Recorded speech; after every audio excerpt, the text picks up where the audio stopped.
마이코플라즈마 제니탈리움, 이름도 어렵죠?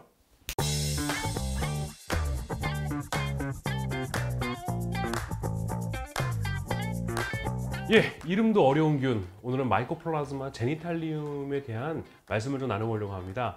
근데 오늘 옆에 오늘 저 혼자가 아니죠. 우리 병원에 또 요로 감염의 대가 박상면 원장님을 모시고 제가 좀 조언을 좀 듣고 여러분께 좀 좋은 메시지를 드리려고 합니다. 네, 그랜드 박상명입니다. 반갑습니다. 이런 질문을 받았어요. 검사차 마이코플라즈마 제니탈리움이 나왔습니다. 치료는 어떻게 진행되나요? 또 무증상이라 별 생각 안 하고 지냈었는데 주의해야 될 게 있나요? 이제 이런 질문이 왔어요. 사연자님의 글을 보면은 아마 STD PCR 검사를 하신 것 같습니다. 그 STD PCR 검사는 성관계로 전파될 수 있는 이제 여러 가지 균들을 이제 걸러내는 검사인데 거기에서 이제 꼭 치료가 필요한 균이 4가지가 있습니다. 지금 여기 사연자님에 해당되는 마이코플라즈마 제니탈, 클라미디아, 그리고 임질균, 트리코모나스 이 4가지 균들은 그 여성의 자궁 경부암이나 이제 골반염, 남성 요도염을 일으키는 주된 균들이기 때문에 꼭 치료를 하셔야 될 것 같고요.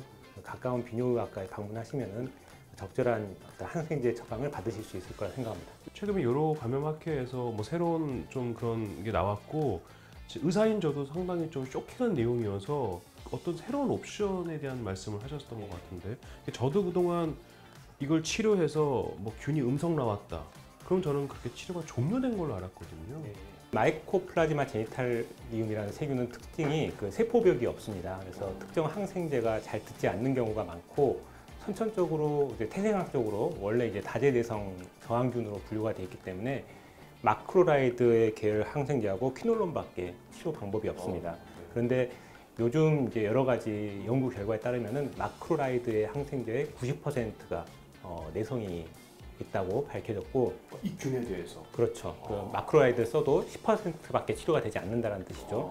그리고 심지어는 마크로라이드에 내성이 있는 균들은 약 38%에서 다른 항생제에도 동반 내성이 있다라고 밝혀져 있죠. 그래서 항생제를 쓰면은 세균이 억제가 됩니다. 억제가 되면은 증상이 이제 사라지고 또 무증상인 경우도 처음부터 있고 그러다 보면은 이제 다시 검사를 할 때 그 PCR이라는 방식으로 검사를 하게 되는데 그 DNA를 이제 복제를 하면서 세균이 이렇게 있는지 없는지를 분석하게 되는데 항생제를 써서 세균의 개체수가 적게 되면은 DNA를 검출할 때 DNA 양이 적게 나와서 이거를 세균이 없다, 음성으로 판독할 수가 있습니다.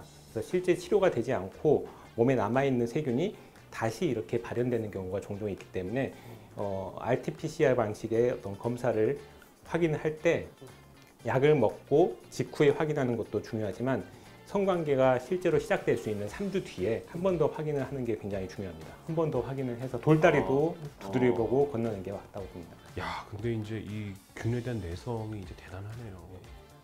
실제로 마이코플라즈마 제니탈리움은 우리가 알고 있는 성맥의 감염 질환, 그러니까 치료를 하는 게 옳습니다.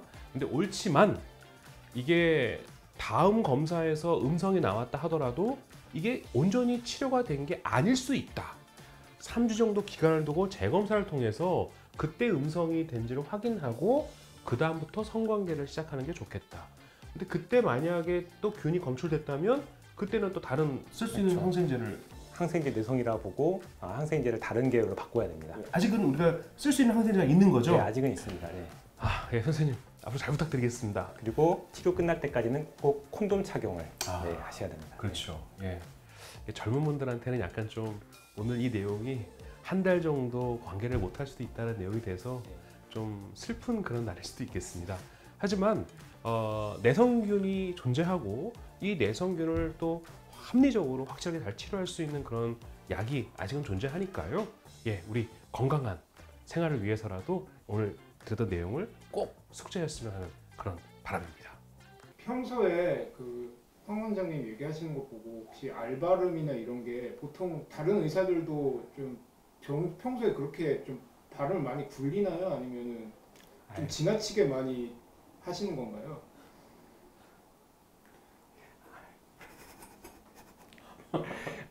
유학한 줄 알았습니다. 그게 좀 너무 심한 건가요? 실제로 외국인 분들하고도 뭐 거의 네이티브 스피킹이 가능하실 정도로 훌륭하신 분이라 영어 발음이 네. 선생님 제가 이제 몇 년간 이 권 PD의 질문에 저는 단련이 돼 있거든요. 근데 선생님께서 또 이렇게 또 잘 적응해 주셔서 감사합니다. 학구적인 질문이 나올 줄 알았는데 네, 예상 밖의 질문이어서 저도 좀 당황스럽습니다. 예. 제가 최근 들었던 질문 중에 오늘 이 질문은 학구적인 내용에 속하는 것 같습니다. 야 이러고 끝내? 왜 나쁜 놈?